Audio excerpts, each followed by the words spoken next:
Blackstone Audio presents Socrates in the City, Conversations on Life, God, and Other Small Topics, edited by Eric Metaxas, and narrated by Eric Metaxas and the contributing authors. Socrates in the City, an Introduction. Can you imagine how happy I am that this book has come out? If not, let me tell you how happy. Very, very. It's a tremendous joy for me to look at the evidence of something we've been doing for 10 years now and to realize that these talks are just as fresh on the page as they were the actual evenings of the event. That's saying a lot because most of these events were magical. Just ask the people who've attended over the years.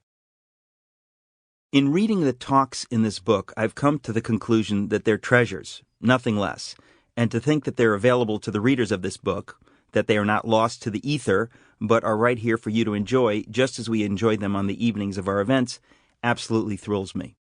But before I say any more, perhaps you don't really know what Socrates in the City is. Let me explain. We're a UFO cult. There, I've said it. Of course, that's not for public consumption. To the public, we present ourselves as an elegant and upscale Manhattan speaker series. So I'll have to stick with that description going forward in this essay.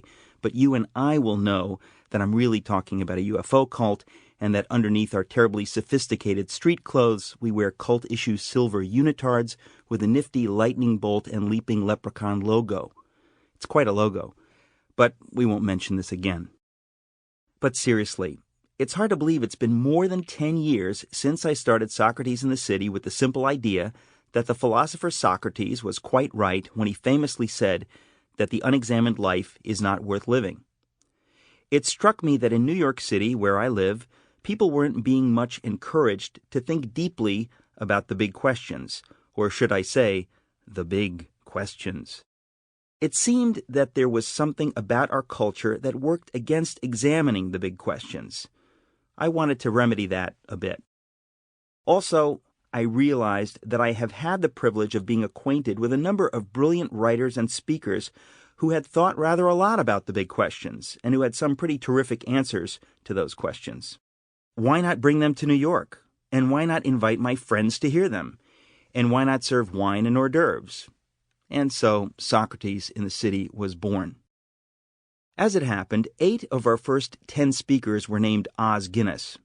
That's not a weird coincidence, but it is evidence of the generosity of a dear friend, to whom we here gratefully doff our caps. I remember that our second event, Oz was not the speaker. Sample complete. Ready to continue?